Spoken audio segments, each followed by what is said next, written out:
It's the 31st of October, the end of the month. For most people, it is salary day. But if you work for the US government, there's a good chance you're not getting paid. The world's biggest economy has run out of money. It cannot even pay its own staff because the US government has shut down. This shutdown has entered its 5th week. That means no salary for more than 1 million US military personnel, thousands of air traffic controllers, and even some lawmakers. They may not get their paychecks. The US Department of War, that's America's defense ministry, has been forced to accept a donation just to cover salaries of the active troops on the front lines. We're talking about a $30 trillion economy that is struggling to pay its bills. Here's how America got here. America, the land of the free, the home of the brave, and now broke as ever.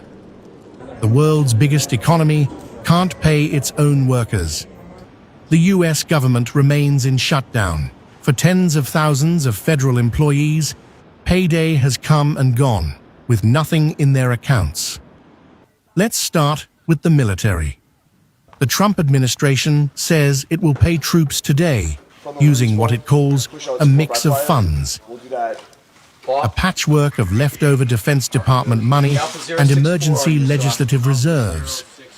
The cost of paying America's active duty troops each pay period, about $6.5 billion per month. But this week, the Pentagon accepted something extraordinary, an anonymous $130 million donation to help cover salaries. That's roughly $100 per service member. Critics are calling it unprecedented and unethical. They say a global superpower shouldn't have to rely on private charity to pay its soldiers. Vice President J.D. Vance says the White House is doing what it can. He told lawmakers the troops might get paid today, but not everyone may get a paycheck. The reason, he said, a very bad hand dealt by the Democrats. Congressional Democrats seem to want to keep the government shut down, even though it would mean that a lot of you would not get your paycheck. But as I told the president just a couple of days ago, I said, sir, we have got to figure out how to pay these Marines, both for their sake. But beyond the politics, the numbers don't lie.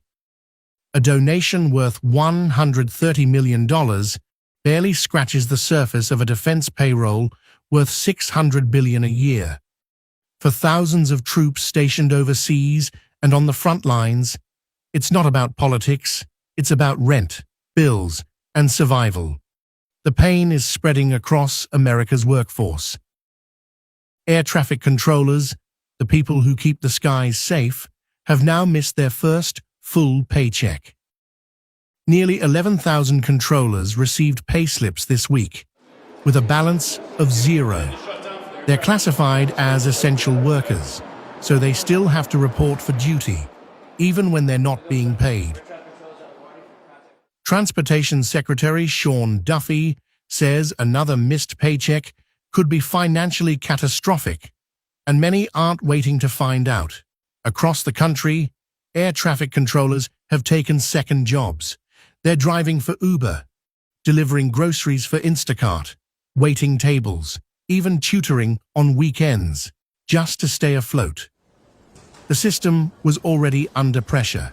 The FAA is short by about 3,000 controllers.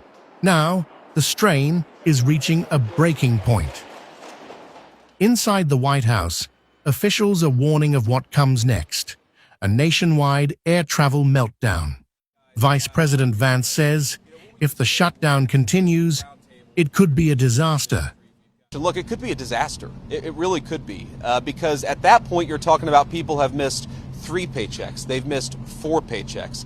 How many of them are not going to show up for work? These guys are doing heroic things to make it work as well as it possibly can, but every single person that I talk to a word, they are worried that the delays are going to reach a point where it makes it very, very hard for the American people to fly.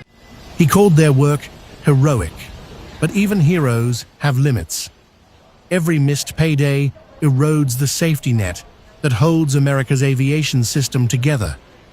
the people guiding planes through the skies are doing it while juggling second jobs, debts, and growing anxiety. For now, air traffic remains mostly smooth. Flights are still taking off and landing, but the risk is rising. Fatigue, stress, distraction, all in one of the most demanding jobs in the world. Officials say a single misstep could cause chaos or worse. So here's where America stands today, the world's richest nation asking for donations to pay its soldiers, its air traffic controllers, unpaid but still on duty, and its government paralyzed by politics. This isn't about numbers on a spreadsheet. It's about people doing vital work without pay. And it raises one haunting question. If America can't pay its own workers, what does that say about the world's most powerful economy? Want the facts? The latest developments? News that gets straight to the point. Well, we've got all three just for you. This is First Post Live, a brand new show, your window into what really matters. Don't miss it.